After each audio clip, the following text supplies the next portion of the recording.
All right, so y'all know what we do right about this time. You can turn mine down a little bit if you want. Sucker shit. Now y'all extra technical. You must be deep off into some episodes. Turn me up and down in the headphones. Turn me up in my headphones, son. Now you that dude. So Turn me up in my headphones, son. So I was thinking, and this one, I'm gonna dedicate Uh-oh. to your lovely wife. Okay, because we was talking about it. We do have a wager. Yeah. I don't often do relationship counseling. You know, that's one of the things that you guys do together. But I have a theory. Uh-oh. The problem with many relationships, if no arrests have been made. Okay? Let me say that again. The problem in many of y'all relationships is that no arrests have been made. I'm gonna tell you a story. I was telling my son when me and his mom were together.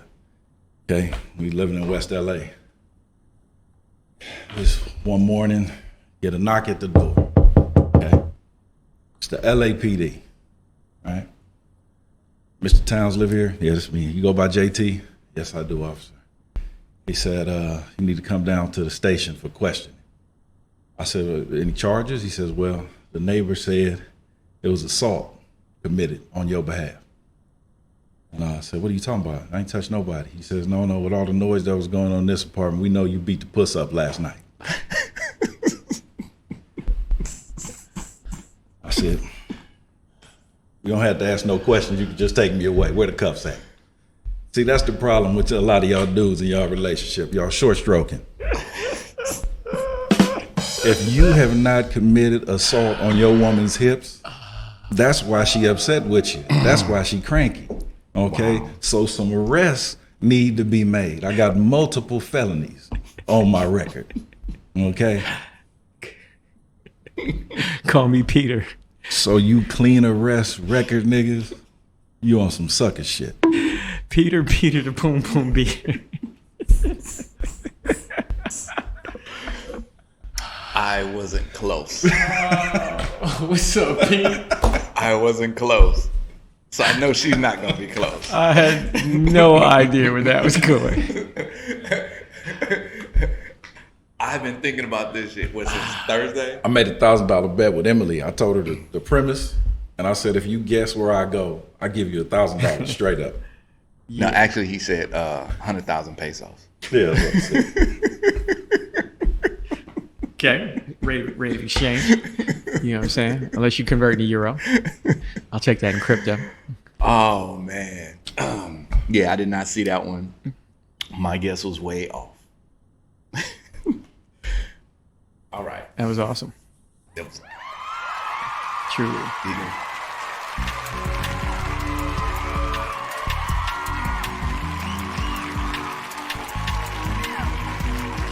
You got any more? Yeah, I got nothing. Okay. I got two more. Okay, here we go. Sucker shit. So I was thinking. Uh-oh.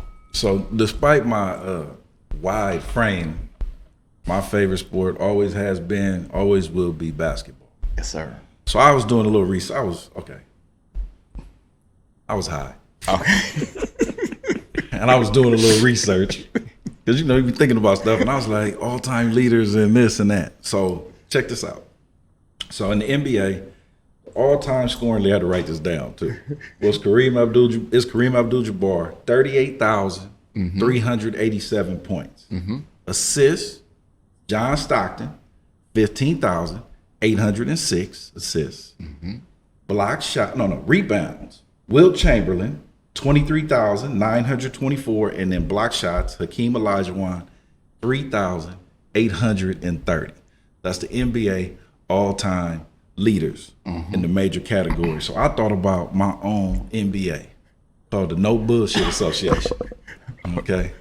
So in my NBA, okay, the all-time leader in scoring isn't Kareem, it's Wilt Chamberlain.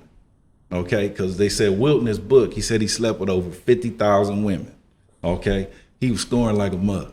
All right. So now I don't know what officially Wilt died of, but I think it was exhaustion. Sperm depletion. He was out. Okay, he got no nuts left. Now, the all-time leader in my NBA in assists is not one person. It's a group. It's the wingmen. Okay? So for y'all to, well, if you don't know this, whatever, I'm going to help you. The wingman is the homeboy that goes and jumps on the grenade for his boy so he could get action. How's that L? Yes. So say you out, ladies, and you have your handsome friend with you, right? And I have to go occupy your handsome friend while Rennie gets action with you. I am a wingman, and that is an assist. Okay, when it comes to that, I'm Magic Johnson level in assisting. Okay, now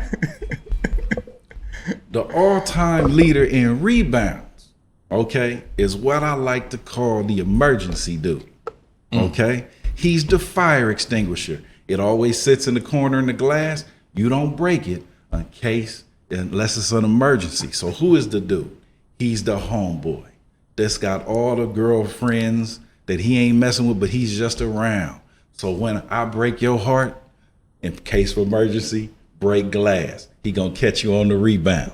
Okay, that's the only way he getting laid. Okay, so a little fire extinguisher cat leads the NBA in rebounds, but the last one who leads the league in block shots is your homegirl.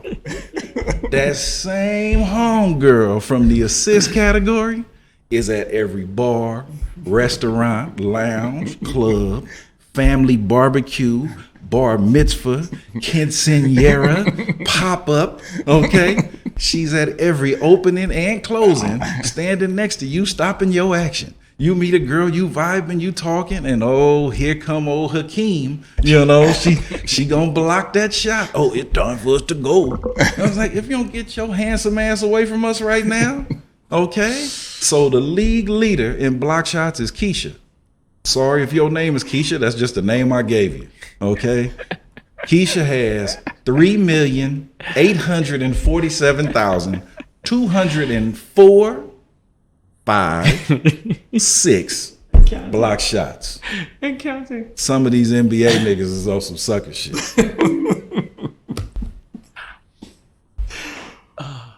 Wow. That was, yeah. My boy wrote a whole thing on the Glass Dicks Henry. Talking about the in case of emergency break glass. Dr. Brian Brown of Stanford University. That's what I'm saying. I've been watching these dudes for years. I'm like, Oh, man. And for the record, Lebo's a great wingman. oh yeah.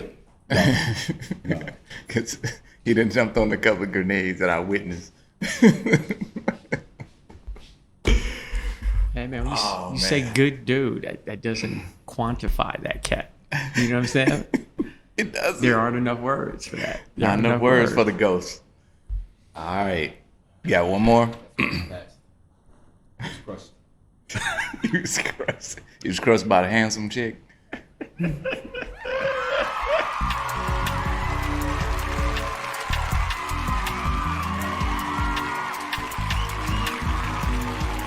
All right. We Or got one more, unhandsome. Jay? Yeah.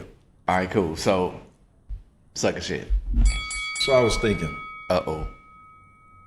about one of the most popular TV shows, right? That's out. And you got all these different shows, all the performers and this, and that. You got The Voice. They turn around with the chairs. You got the OG American Idol, right? But I was thinking about The Masked Singer, okay?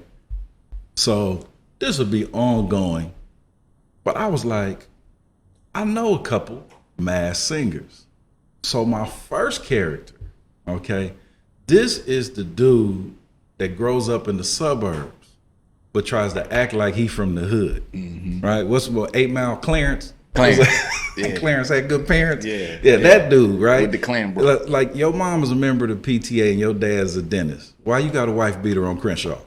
Take your ass back up to Rolling Hills Estates, okay, and stop bullshitting, okay? So that's the chameleon, okay? That's the chameleon in The Masked Singer, okay? But my favorite is this one.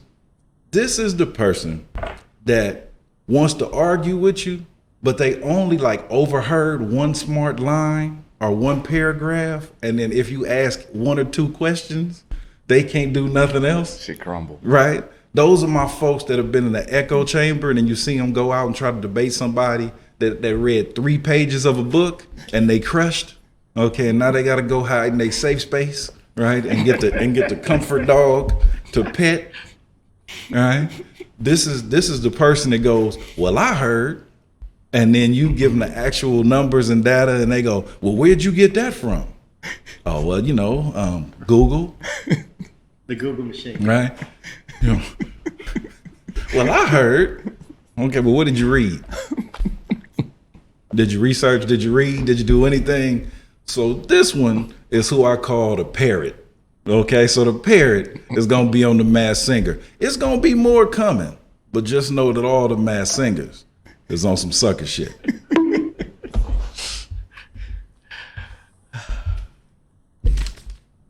Dude got 1 million of them, bro. Hey, man. That's what happens when we leave so much time in between. We could have had 5 more. 1 million of them, man. Oh no, it's way more in the works. Yeah. But those are the ones that came The out. fleshed Oh out. my goodness. So Emily will not be collecting her grand. She will not be collecting her grand. That was it. Yep. Yep.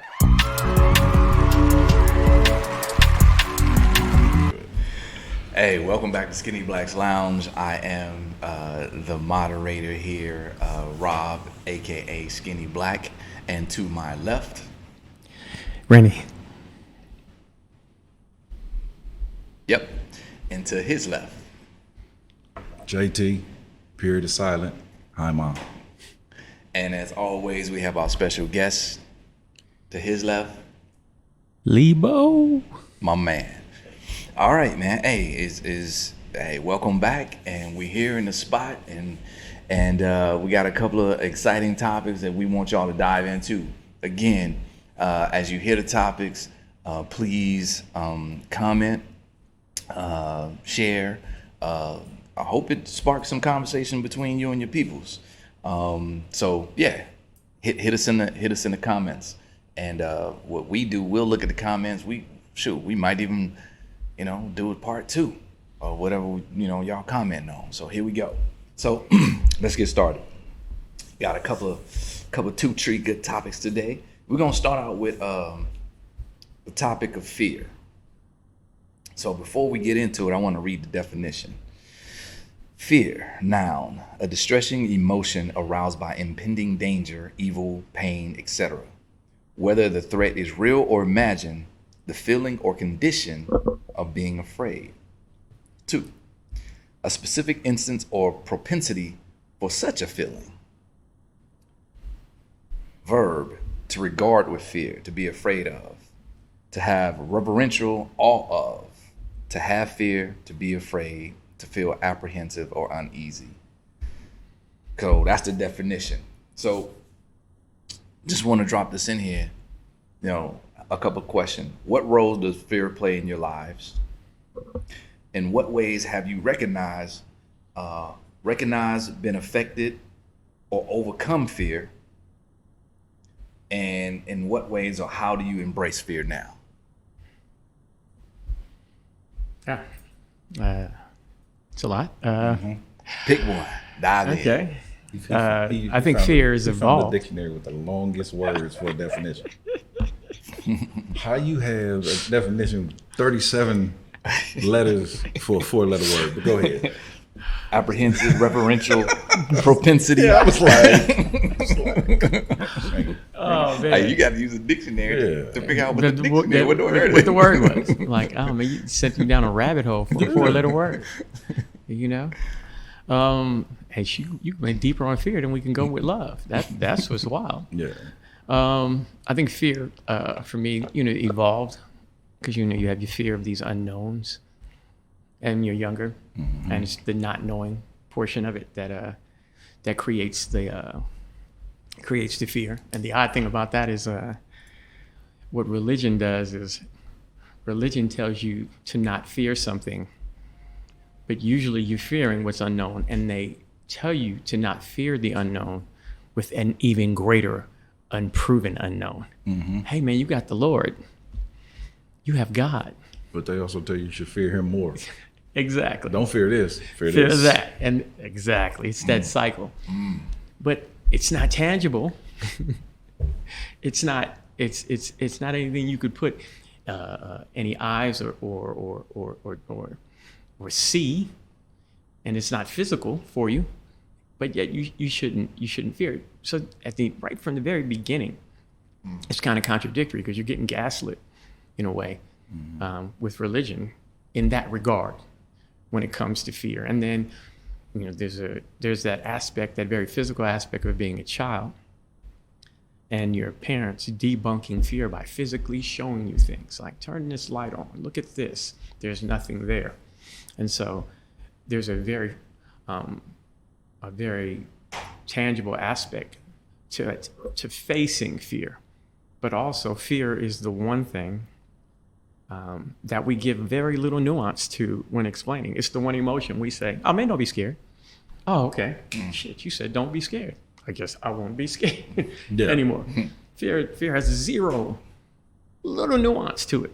Little nuance. Like we're just like, oh, don't. And we're all being guilty of that in some aspect, specifically when it's not an easy explanation, So as you get older and you get these things that become known and you start to move beyond that. Now your fears evolve into things that kind of manifest maybe in anxiety. And so you start to fear change. You start to fear challenging yourself into spaces of discomfort. And so that's where most of my fear now as a man, manifests is tacking that discomfort, and then coupling fear is married with failure. And once I learned that failure was a part of the process, it made it easier for me to go at fear of things. Like, hey, man, I failed a whole lot. Yeah, hell yeah. At this point, why are you tripping? No, it's no just straight arc to success. It's full of failure. Yeah. When I think of fear, before I even say this, I'm glad you cleaned up that religion thing, because you was about to have a bunch of church ladies out protesting by your car. It was gonna be white stockings, hats, and Epsom salt. But when I think of fear, I think of fire. And fire is not good or bad, it's a tool. Fire can, warm your house and cook your food, and it can burn your damn house down. Yeah. Fear is a necessary part of us. It is actually a gift to me. It's an essential emotion. But fear can also paralyze you. I've seen people get in situations, they get scared, and they are stuck. I mean, literally cannot move, right? And then I see other people embrace fear, because on the other side of it is some of your greatest successes. So it's a tool, right? And what we're taught in our society is so much stuff is black and white. It's good or bad. And if we say it's bad, don't you ever go behind the curtain, right? Well, usually behind that curtain is knowledge, right? And that's why they're telling you to stay away, because they don't want you to grow stronger. So embracing your fear, embracing the reasons behind why you have those fears, is probably will lead to some great success, Yeah. No, I was dope. You writing hard. Back to what you were saying about in embracing the fear, because it's a part of the gamut of emotions. And like we were saying earlier, it's the one with the least amount of nuance and understanding how much fear serves you in spaces. You hear something dangerous, you hear something that's suspicious, and you take off, and then you later on find out that was warranted. Fear serves you exactly in that purpose, and so and not to go at religion, but we could think about the conflicting messages that it sends. Like there's a quote, there's a passage: "There's no fear in love, but perfect love casts out fear. For fear has to do with punishment, and whoever fears has not perfected in love. But love casts out fear. You know what I mean? And this is John chapter 4, verse 18. If it's not there, there's nothing to cast out. Okay, You know what I mean? And so we're indoctrinated into this. We're indoctrinated when we should be embracing it. Yeah. We should be embracing it and saying, okay, what is this? What is this that I'm feeling? Why am I fearing? And man, love is scary. What are you talking about? To make that endeavor? Yeah. That's how you identify the profundity of the love. Like, yo, because I've never felt this vulnerable. Yeah. Well, and see, when people hear love, they think it's just like these adult relationships. Think of it this way. Like I had a fear of not being a good father. I didn't have a good relationship with my father. You know, no judgment on him, but we just didn't have a good relationship. You know, I rarely saw him, and he's passed on now. So when I had my oldest, my son, man, a bunch of fear hit me, you know, the day after he was born, you know, and a lot of brothers get in that situation and they are paralyzed. And what we don't do is we don't get to understand each other, right? We don't say, okay, this is his background. He didn't have a relationship with his father. His father didn't have a relationship with his father. He has no blueprint. He has no roadmap. But all we know is good or bad. So bad, deadbeat dad, boom, he's out of there, right? He has no arms around him. He has no training. He has no love.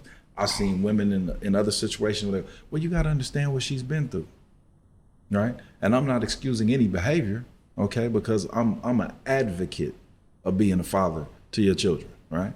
I don't even hang out with dudes that don't take care of their families, right? But you have to have an understanding so you can bring people up, right? In my situation, it propelled me to be the best possible father I could be. But I've seen the flip side, and I understand the emotion, because on that first day, when all those thoughts and my entire childhood and everything hit me, man, okay, The weight. you know, and it's like, okay, now I got a life I'm responsible for. Right? What's the blueprint for this? Right? So, I mean, like you said, fear is a necessity, but then you tied in what I said, it's a tool. How do you use it? Does it paralyze you or does it propel you? Yeah, and so as we unpack and have this conversation, I'm curious as to how did you get to the point to where you embrace fear now? You had those aha moments about, oh, this shit is cool. Actually, it has use and it is a tool.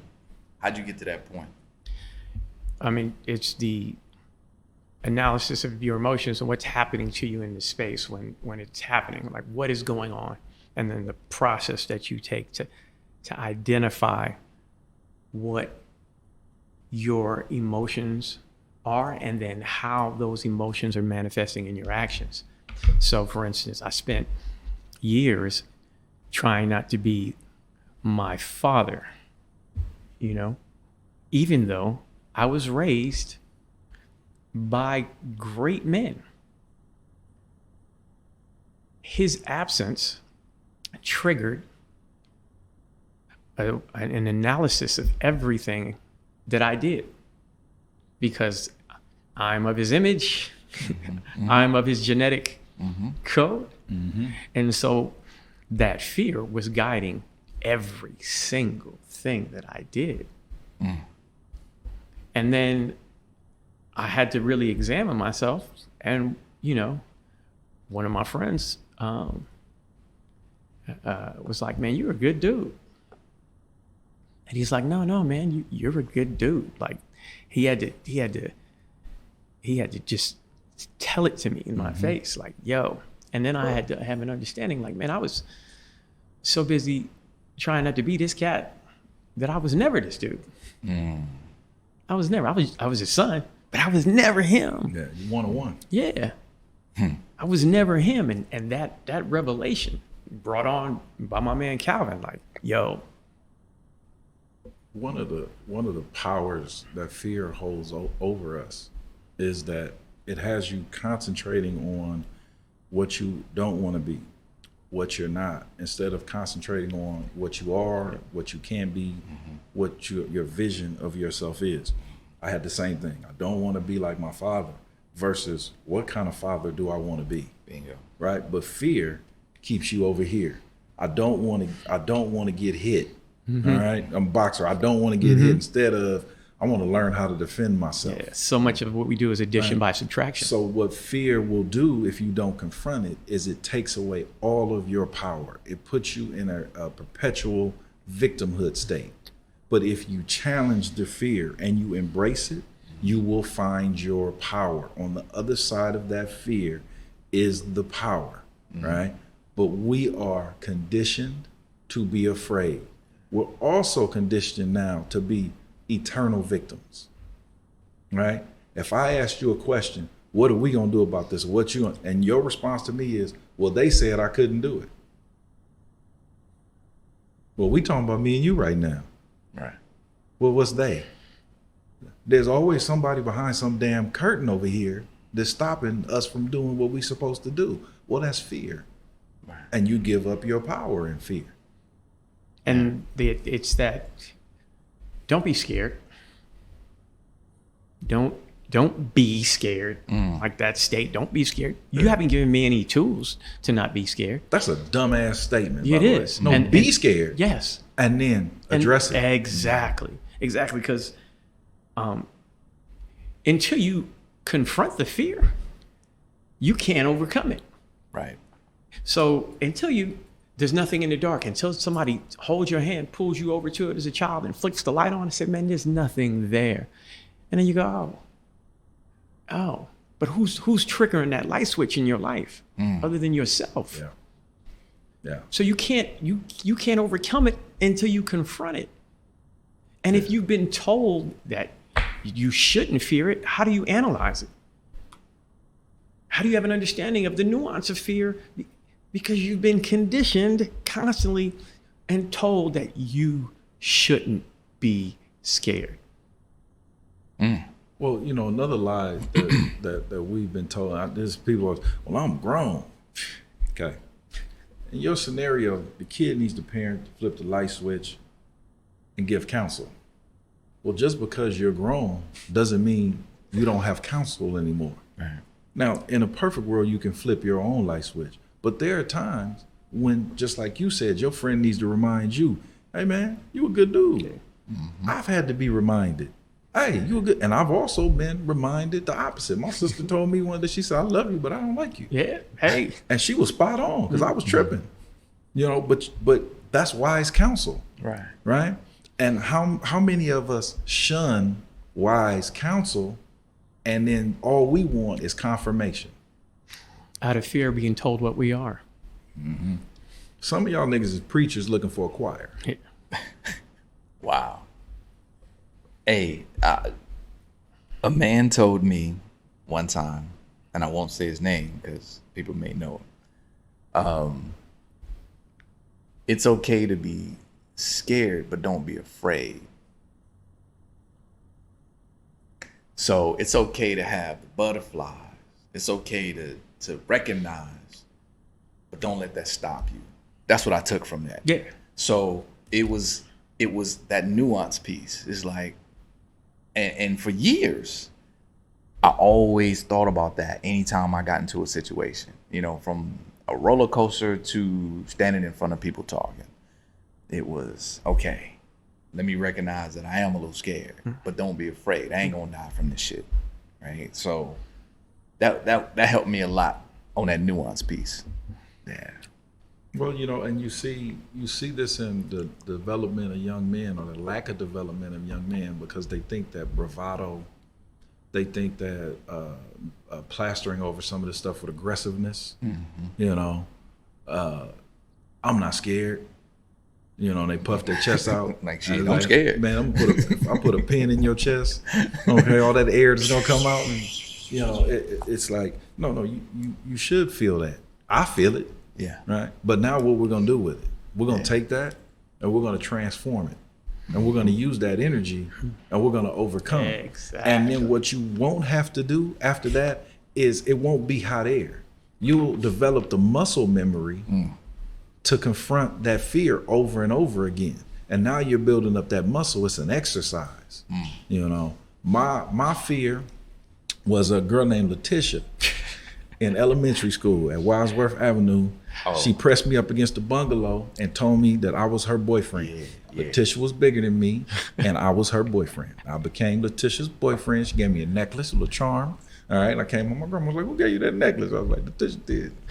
So, Oh, she had planned that out. yeah. And so, she just sit and watch me play basketball and everything. And hey, if you out there, Letitia, I don't remember your last name, but you punked me pretty good.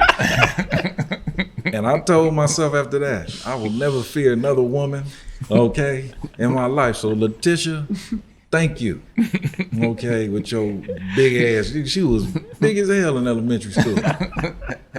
Hey, it's funny you say that because I was just talking to one of our Sans.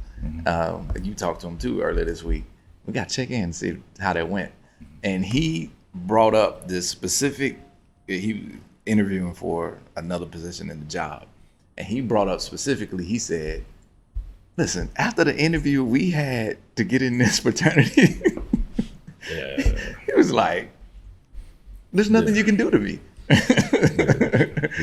Right? So that action, that activity, I always think about and I find these places and spaces where I think about how pledging a fraternity ends up being de facto rite of passage in some ways, right? Because there are, we ain't gonna throw the baby out with the bathwater, but there are some specific things that happen, and the way they happen really does prepare you for life. We always say it's a microcosm. Everything you experience in that time frame is like a microcosm of life.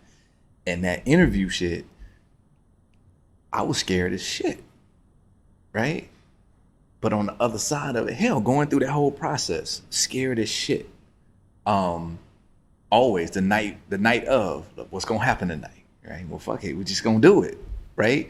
And then you on the other side is like, we didn't die. No, but so what am I scared of? No, but think about how irrational fear makes you. Mm-hmm. Okay, all of us have experienced this. It's just a gang of women that's scared of like ants and a roach, a fly, and they'll see a little car and they'll flip out, and I'll be like, that roach scared of you. Right? They will jump on the couch, kill it, and then, you stomp on and get the towel, throw it away. All right, you can get off the couch now, right? But that's the irrational fear. Mm-hmm. Now you're talking about something that you don't know what's on the other side of it. I'm talking about something as simple as a small thing crawling on the ground that you can visually see, that you know that you're more powerful than, right? So how do they train an elephant at the circus? Well, when the elephant is small, they tie a rope around the elephant, boom, right? And when you go, they don't do this no more because, PETA done banned circuses and shit. But you would see an elephant with a rope tied around, let's call it an ankle, because I don't know what they call it, the foot, right? And that elephant, with all its might, could snap that thing like a little twig and walk away. Mm-hmm. But it's been trained by fear and control. All you have to do is tie it, and they won't move. Yeah. We are a people that have been controlled by fear. Oof. Yes. And and now all they have to say are a few buzzwords to us and watch us spin. Right? Because that's all our fear. Yep. And they have you looking beyond your initial threat and what you should be fearful of in front of you, and saying that something on this other side here is going to comfort you. So don't sweat this right here. There's a real threat right here in front of you that you need to be confronting. Mm-hmm. And they're saying, no, man. No, not that. Not that. Be scared of that. Yeah, right that thing that ain't moving. Yeah. Now, I got something for you guys. And this ties into manhood. As black men, we've been trained to be afraid of the very women that we're supposed to lead. How many brothers do we all know that are scared of women? That are scared of their woman? I mean... And that are operating in their relationships out of fear. Shit, I did that. Disguised as reverence. just disguised as respect. Oh, you don't want to say that. You Honor. can't do that. Yeah. Honor, And duty. Men don't trifle with that kind of stuff right there, man. You know what I mean? Just man up. It's just man up. Like, that BS. That part. I can't say that to her. Yeah. Well, what's she gonna do? Shoot you? That's all you can. And if she is gonna shoot you, you definitely with the wrong one. Yeah, exactly. So you can leave Annie Oakley's ass alone. So you're fearing an emotional reaction. Who knew you was dating Queen Latifah from Set It Off? We fear emotional reactions. Yeah. Who cares? Who cares about an emotional reaction? Who cares? What is that going to do to you? And that paralyzes our ability to lead. Yeah. Because we're afraid to disrupt. And we also, growing up, we aren't seeing what that male leadership looks like. So we grow up in these homes and we don't witness what our leadership looks like. And then what does it translate to? Well, there's a couple of things that's working, right? So, and one of you guys said it earlier, and it was the vulnerability piece, right? Love is vulnerability, or love is vulnerable. And so when we talk about the fear and the leading in our women, and it's like, what instances have we witnessed leadership and vulnerability, right? Our grandfathers, was no vulnerability in that leadership. They did it in certain ways where it might have been affectionate, like how you telling you like your pops come grab you, and he never said it. Yeah. But he showed it. Yeah. Right. But the flip side of that is, at what point do we see leadership and vulnerability at the same time? I saw a vacuum. So the more volatile the situation got, the more emotional the women got, the more my grandfather and my pops, they snatched that out of the room. They take it out. They go down. Like, they just go, and they stay the path. And I have an understanding of now that there's a way, that was their way of getting control of all that volatility of the emotion, because there was always more women around than men. And so that emotion was like fire, like you said, man, that would ignite one and tip their off, and they'd be like, oh, no. They'd step in there and absorb that emotion. Let's not get it twisted. It's not like they're not repelling it. They're absorbing it. They're steadying the ship. But then what do they do with that when they take that on? Now they've taken that on. They've taken that emotion on. And then they have the understanding that they know what that little spark can do in that space. And then now they're working to run around and stomp out that spark, because they fear of what could happen in that room. And now they're carrying the burden of trying to keep that emotion quelled for all that time. Emotion is great in the sprint, but it's terrible in the marathon. Yes. Yeah. So, yeah, that's how my parents got divorced. My pops was like, moms go ballistic. Pops was, the more ballistic she got, the calmer he got. The calmer he got, More the more ballistic she got. Her word, not mine, right? She didn't use ballistic though. But That's part of why I got divorced. So let's go back to it though. That's the calming piece. Where does vulnerability fit in it? Like, where have we seen There is no space. I didn't see it. that? But that's my question. Like, that's the missing piece, right? Well,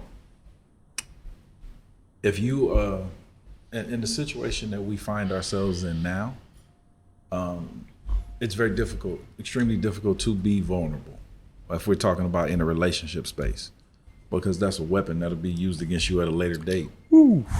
I wrote that down. Weaponized against black. So most of the time when I choose to be vulnerable is with like you guys, sharing things with you, different fears, thoughts, concerns that I'm having. And that doesn't mean that I won't share things with the woman I'm with, but I won't present it in that way, right? I think of it as, I'm the mic stand and you the Temptations. And you dance all over the damn stage and you come back to me, and that's how my mind works. I'm not saying that that's the best thing or, and other people say, oh, you should, but I've seen it become a baseball bat in a billy club down the road, so that's been the decision that I've made, okay? And maybe it's just I need to do more self-work and maybe I'll attract somebody that's a little bit more evolved, okay?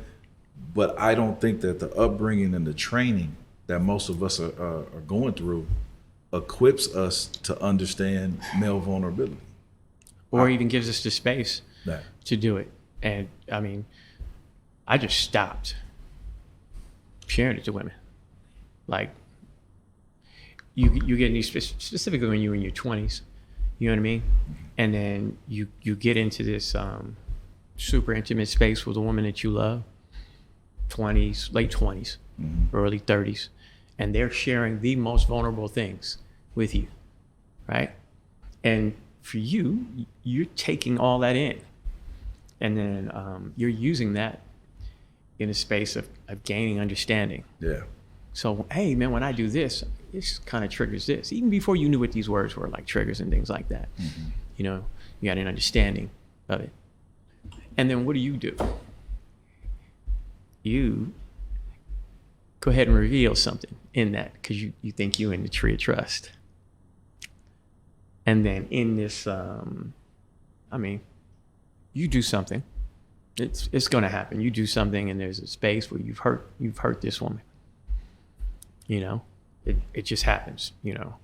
And then that piece of vulnerability that you put out there, completely out of context, inapplicable to the situation. Oh, it's coming. Comes back like a friggin' dart, sword to attack you with. Okay. And it's wielded against you like a sting, fortress around my heart. And he makes the analogy, as I across the lands I've known, I recognize the field where I once played, had to stop in my tracks for fear of walking on the mines I laid. Like he's talking about, I'm coming back to here's the shit that I did, and now the stuff is coming back, except this time, like it's not supposed to come back like that, because never in that space do I ever say, man, you doing this because your daddy, yada, yada, yada. Exactly. And you only like this because your mama did, yada, yada. It would never, ever. And I don't know the dudes that do this. And not to say that those dudes don't exist. Dudes, there's some sucker ass cats out there. Of course. But the cats I know don't wield your vulnerability back at you as a weapon to hurt you. We'll do some fucked up shit inadvertently. It may hurt you to your core. We may do some selfish shit in the process of being self-indulgent and hurt you to the core. Yeah. But what we're not going to do is take something that you told us in confidence and then wield it back at you. And from 17 to 40, every woman I had ever been with, 17 to 45, has taken something that I had said in confidence and thrown it back at me. Now, that could be part of my choices and who I choose. And part of that is that. So part of that's on me. But I'm a pretty evolved cat, and there's a diverse group of women there, and all of them have managed to do it. So what does that say? Well, there's I'm just spitballing here, you know, but there's some fear in there. Mm-hmm. There's you have this emotion, you have these feelings, and they might be tied to childhood. They may be tied to previous relationships. They may be tied to parents, siblings. They may be tied to any kind of events. Well, the fear is I'm going to get you before you get me, or the fear is, you know, I'm going to make you feel how I'm feeling, instead of doing the inner work to say, well, where's this coming from? Okay, is my feeling this person's intent, or am I feeling something that's really connected to inside of me, right? One of the wackest ass sentences people say is, look what you made me do. As if I have the control over all of your functions. Look at what you made me do, not look at what I did, right? Yeah. So that's another thing that fear does, right? Mm-hmm. And where there is fear, which is taken over negatively, there is definitely going to be a lack of accountability. Mm-hmm. Those two go hand in hand. They don't play well together. Yeah. You know. Man, I mean, I think we're really beginning to scratch the surface of this analysis around another level of fear around vulnerability in our relationships. Because you asked a question, like, how does fear show up in our relationships with our women? And yo, man, and I think there's something there that we're struggling with across the board. You know, whether it's the retaliation and weaponizing of our words and our moments of vulnerability back against us, you know, out of, you know, some bullshit as emotional reaction. And the question is, you just sprinkled it in, so I'm gonna run with it.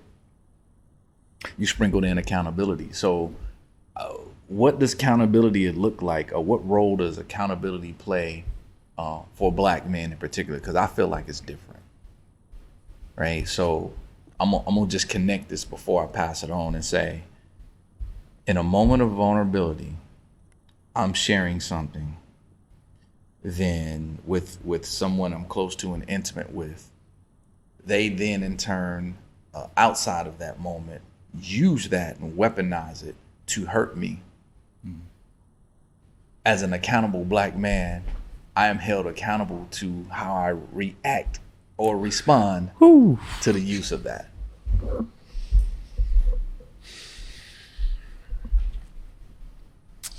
Yeah. Yeah. Yeah. So that goes back to what did you say about when a woman attempts to be physical with a man, you're counting on what exactly? Counting on all my home training. Exactly. You counting on everything that you wasn't around to watch. Exactly. Yeah. Exactly. That encapsulates that right there. Right there. And so knowing what we have to do internally to not explode, you know, why put ourselves in that position? Yeah. Why even deal with that? Because it gets to that point, and you know, I know now that anytime that comes back at me in that space, we're done. We're done. It's a wrap. We're done. But that's something that you've come to over years. Yes, that's what I'm saying. It took me years to have an understanding that at that point, mentally, what we were is done. Mm-hmm. The only way we can now reconcile what we are, or any form of relationship, is to start anew with a completely different understanding and a completely different set of rules. Because once you did that, once you engaged in that way, mm-hmm. you have violated all levels of trust. Just like when women say, oh, well, you know, infidelities and things like that, and that changes irreparable damage. Yeah, okay, I can get that, and I can roll with that. And that's that portion, that attacking, you know what I mean, and you reacting from your fear and from your hurt mm-hmm. in such a way, and acting and maneuvering in a space to wound. Mm-hmm. It's done. It's done. And the judgment, and here's more than anything, you know what I mean? It's the societal judgment of our vulnerability within that. And then that feeds the fear of us even wanting to be vulnerable in any space. Because even a cat, and with some justifiable emotion, you will hear other black men say, not just women, other black men say, yeah, man, but you got to expect that. What? So then I'm just not supposed to have it. You know what I mean? I'm just not supposed to have it. Like, oh man. So then basically I should expect the police to be fucked up to me. And so then I should have no reaction to me getting my ass beat. So nobody else should be accountable but you. Yes. Okay. Well, my mind goes to two places. Accountability, it goes not just accountability. There's multiple levels and different facets of this. But if you are involve yourself with someone that is truly accountable, they will shine light in places that you don't want light shown on, that's going on within yourself. It's called triggers. Right? And we can have, you can take a note. Triggers. That's gonna be a whole nother topic, because that, man, I need chapstick every time somebody start talking about triggers. But so accountability. This is a thing that I enjoy. It's satire. So I hold myself to a fairly decent to high standard of accountability, and then I'm involved with someone. And it doesn't have to be like sexual relations. I'm talking about even friendships, coworkers, this and that. Well, they see my standard, and then what they want to do is hold me to that standard while still allowing themselves to not be held to a standard. Right? Well, you said, I'm like, well, 57 times last week you said something and you didn't follow up on it. Right? And so what I've come to realize is that everybody is rocking and comfortable at their level. So my accountability is for me, and it does not go past me. If we're doing something together and you don't fit the bill, I'm not gonna shame you. I'm not gonna judge you. I just know, okay, I can't do business with this person. I can't do this particular thing with this person because they don't rock like that, right? Everybody's walking their own path. So you can keep all your societal standards. You can keep I'm supposed to put my cape on and fly in when the bullets are flying and be Superman, My accountability and my standard is for me. I'm self-contained, right? And at the end of the day, unlike most people, I look in the mirror and I like what I see. Yeah.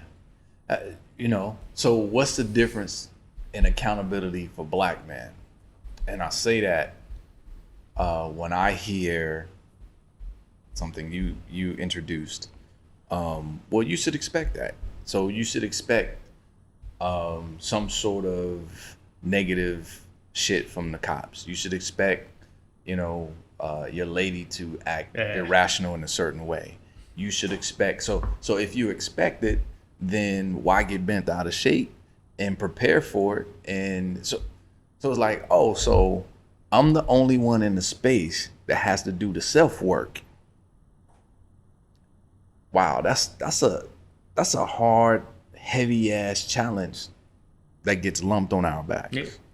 The evolution of the good black man from what my grandfather, I say our grandfather's requirements were to what the requirements are now. But it looked like my grandfather, our grandfathers, hardworking men, take care of the family, protect the family, provide, lead, you good, right? Rock, pillar of strength, boom, check the boxes. That's a good man. Okay, so this new evolved black man has to do all those things, but he also has to have the empathy of a therapist.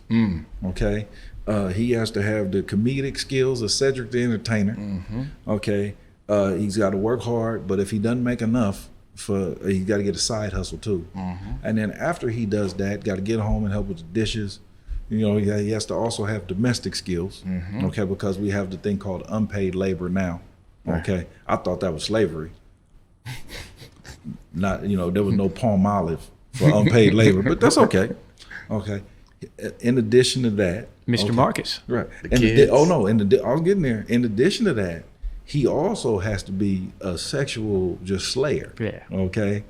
All right. He gonna Viagra commercials. As like my grandfather said, You got to get arrested. a swordsman. Yeah. A swordsman. A swordsman. Give her or a lashing. coxman. Give her lashings. Yes.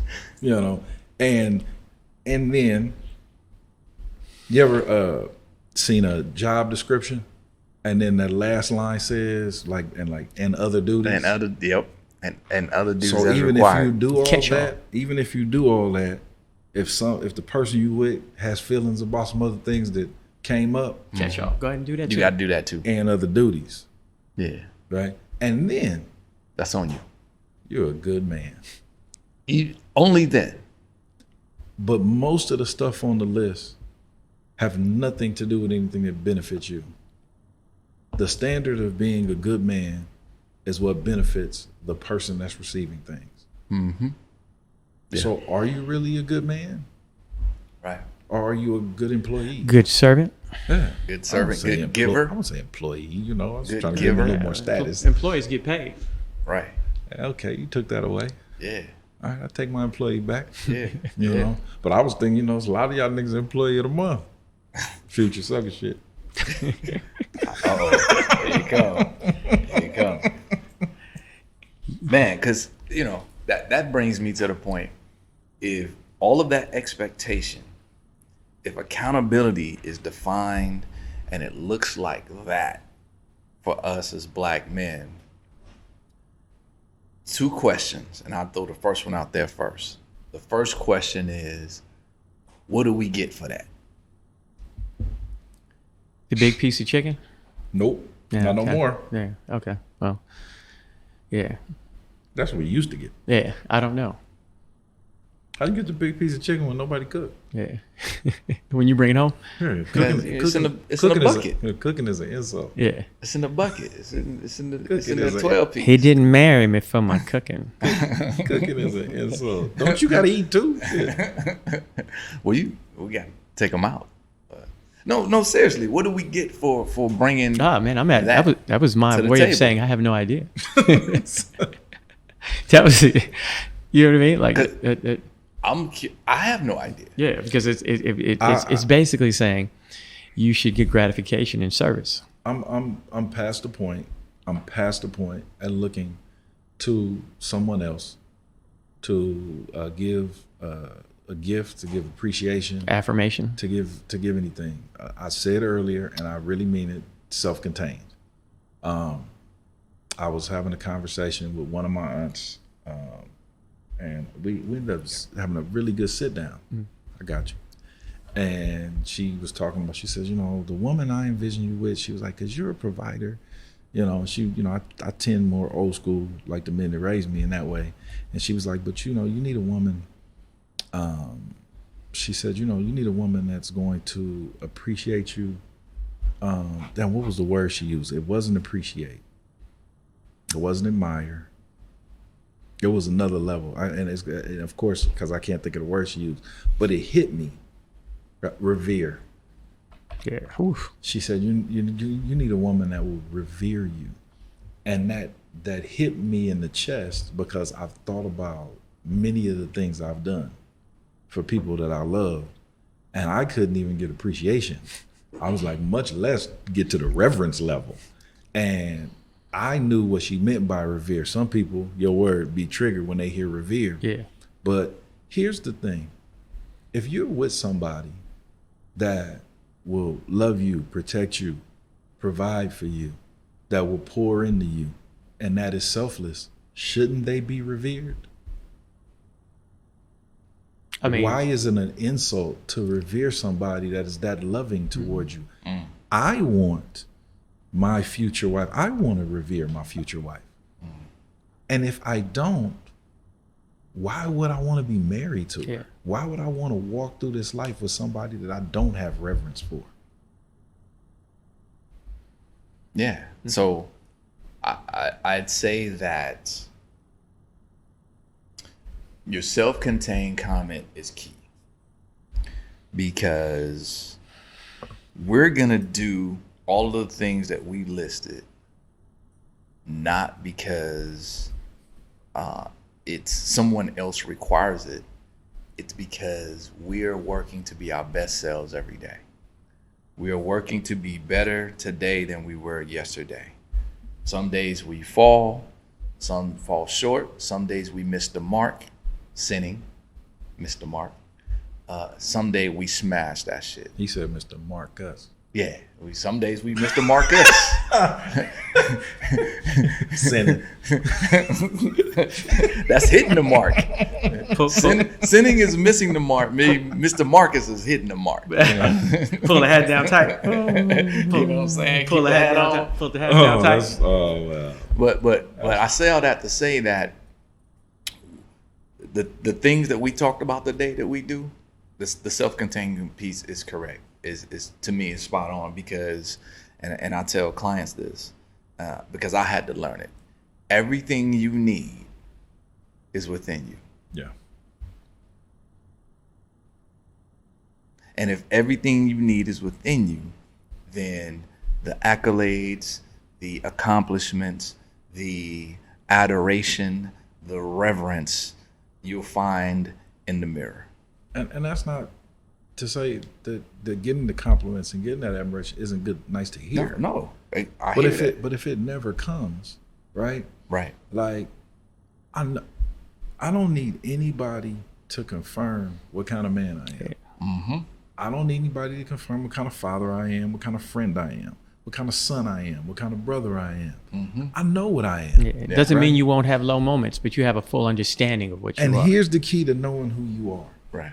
One of them, being honest. Let's put it back on some accountability. Mm-hmm. Being honest about where you need to improve. Yes. Your evaluation is not more critical than my self-evaluation. Yeah. It's not more insightful. I've been in so many conversations where somebody say, and I say, I know. Yeah, that's true. I am like that. I'm really defensive about that. You're right. I'll own it. I'm not saying I'm gonna stay like that forever. Exactly. But as this current version of me, this is how I sit. Yeah. Right. So that's the accountability piece that I like to push for, and get away from societal, and get away from what the woman thinks, and get away from even your damn mama thinks. Okay, because she got her own issues. Well, the flip side of that is they say, you do this, this, and this like this, man. And I say 100%, and I'm willing to accept all of what comes with that. That's it. Yeah. I'm going to own that. That's it. And have an understanding that that may not necessarily benefit me in these spaces over here. And I won't give zero fucks That's it. about what That's the it. fucking consequences are for that. I don't care. Mm-hmm. That's my path. You know what I mean? That's it. My cross to bear. Mm-hmm. I'm completely comfortable because I made that choice myself, as opposed to you making it for me. Yes. Yeah. And here's the as we bring this full circle, as we think about our grandfathers who were doing what they were doing internally. They were holding it up. They were towing the line internally, without the accolades, without the big piece of chicken, without all the other shit. They did it because it was the right thing to do. They were being good men in their own eyes. So as we end how we started, the question is, and I'm checking myself on this, holding that generation accountable, because they didn't verbalize that shit for us to learn. We picked it up by watching, by figuring it out through our life experiences, and wanting them to help us and talk us through that shit, right? That's this generation. That's the evolution where we are now, to where even as, you know, 2 generations from our grandfathers, we're talking about shit more. But We're having different conversations with our kids. That's cool, but the pendulum in a lot of cases is swung too far. Too far. And we're too feminized. Yeah. And now all we want to do is talk. Yeah. Yeah, it's twofold. It's the overly emotional side, Yeah. where then they're stuck in the emotions to the point of paralysis, and then there's the denial niggas Right. that say, "Man, buck up, man, fuck you." Right. You know what I'm saying? Because you just as bad as this nigga over here. Yeah. You We know what I got to mean? find the balance. Exactly. Gotta find the Exactly. lane.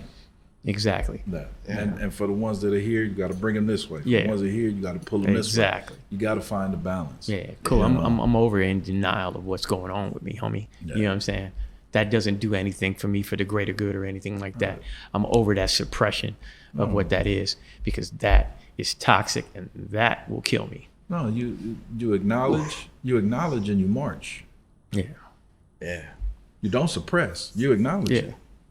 And then, but if you have things to do, you got to take care of it. You acknowledge it. It's here, but I got to march. Yeah. Yeah. All right. And then when I'm done marching, I'll deal with this. Yeah. But I'm not gonna say it doesn't exist. Yeah. Right. Okay. But what we have is either suppression or we stuck here and not marching. And that's why as men we're not leading and not getting it done. Exactly. Yeah. So with that, let's wrap it up and say thank you all for being here. We trust that this conversation has been useful and valuable, and you can see it as a resource.